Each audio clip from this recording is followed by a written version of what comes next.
भाई सोचो, एक ऐसा साम्राज्य जिसके बाजार सोने चांदी से भरे थे, जहां मंदिर इतने शानदार थे कि दुनिया देखती रह जाती थी। ये था विजयनगर एम्पायर, भारत का स्वर्ण युग। पर रुको, एक दिन ये शानदार साम्राज्य रात के अंधेरे में गायब हो गया। क्या हुआ? क्या ये सिर्फ एक युद्ध का शिकार हुआ या कुछ बड़ा राज छुपा है? आज हिस्ट्री पैराडॉक्स पे हम खोलेंगे विजयनगर के 500 साल पुराने सीक्रेट्स। सब्सक्राइब करो, बेल आइकॉन दबाओ और चलो इस दिमाग हिला देने वाली कहानी में कूद पड़ते हैं। 14th से 16th सेंचुरी तक दक्षिण भारत में एक साम्राज्य चमकता था, विजयनगर।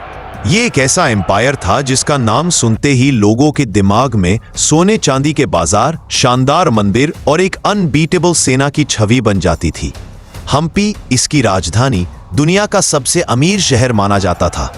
यूरोपियन ट्रैवलर्स जैसे पोर्तुगीज और इटालियंस ने लिखा कि विजयनगर के बाजार में हीरे जवाहरत इतने थे कि रास्ते पे बिकते थे। इस साम्राज्य का सबसे बड़ा हीरो था राजा कृष्णदेवराया। उनके समय में विजयनगर ने आर्ट, आर्किटेक्चर और ट्रेड में दुनिया को पीछे छोड़ दिया। विरूपाक्षा टेम्पल, विठला टेम्पल, ये सब उस जमाने के इंजीनियरिंग के चमत्कार थे। पर सवाल यह है, ऐसा शक्तिशाली एम्पायर इतनी जल्दी खत्म कैसे हो गया? 1565 तालिकोटा का युद्ध। ये वो दिन था जब विजयनगर का स्वर्ण युग एक रात में खत्म हो गया।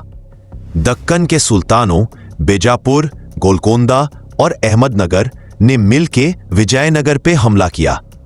कहते हैं ये युद्ध इतना भारी था कि हम्पी के शानदार मंदिर और महल जला दिए गए। विजयनगर की सेना हार गई और राजा अलिया रामाराया का सिर कट दिया गया। पर यहां ट्विस्ट है भाई, हिस्टोरियंस कहते हैं कि विजयनगर इतनी आसानी से नहीं हारा। उनकी सेना बहुत बड़ी थी और हम्पी एक फोर्टिफाइड सिटी था। तो फिर इतना बड़ा एम्पायर कैसे ध्वस्त हो गया? कुछ कहते हैं कि इंटरनल बेट्रेयल्स, सेना के कमांडर्स ने अपने ही राजा के खिलाफ गद्दारी की। दूसरे कहते हैं कि विजयनगर के खजाने को लूटने के लिए एक बड़ा कंस्पिरेसी था। और कुछ तो ये भी बोलते हैं कि हम्पी के रुइंस में आज भी छुपा हुआ खजाना है। क्या सच है?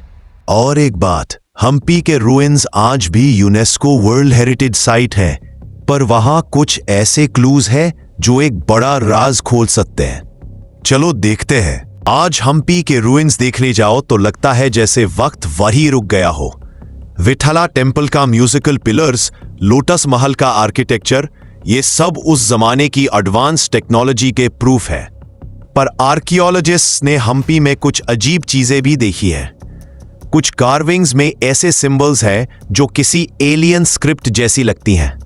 क्या ये सिर्फ आर्ट था या कुछ और सुनो, 2020 में हम्पी के आसपास कुछ एक्सकवेशंस में पुराने वेपन्स और कॉइन्स मिले जो विजयनगर के कोलैप्स के बाद के हैं।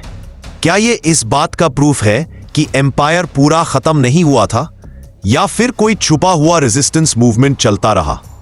एक्स पे एक पोस्ट वायरल हुआ जिसमें एक हिस्टोरियन ने क्लेम किया कि हम्पी के नीचे एक सीक्रेट टनल है जिसमें विजयनगर का खजाना छुपा है। क्या यह सच हो सकता है भाई? विजयनगर एम्पायर हमें एक बड़ी सीख देता है, चाहे कितना भी बड़ा साम्राज्य हो, इंटरनल यूनिटी नहीं तो सब कुछ खत्म हो सकता है। आज जब हम क्लाइमेट चेंज, कल्चर और प्रोग्रेस की बात करते हैं, विजयनगर की कहानी हमें याद दिलाती है कि अपनी विरासत को संभालना कितना जरूरी है। हम्पी के रुइंस आज भी बोलते हैं उनके पठारों में भारत का स्वर्ण युग छुपा है। तो क्या हम इस राज को पूरा खोल पाएंगे या फिर विजयनगर का सच हमेशा एक पैराडॉक्स रहेगा? तो भाई क्या लगता है, विजयनगर एम्पायर, भारत का स्वर्ण युग या एक छुपा हुआ राज? हम्पी के रुइंस में सच में खजाना छुपा है? कमेंट में अपना जवाब दो। और अगर ऐसे ही देसी मिस्ट्रीज और फॉरगॉटन हिस्ट्री पसंद है तो हिस्ट्री पैराडॉक्स को सब्सक्राइब करो, लाइक करो और अपने दोस्तों के साथ शेयर करो। अगली वीडियो में एक और शॉकिंग राज खोलेंगे। तब तक सोचते रहो, इतिहास में क्या छुपा है।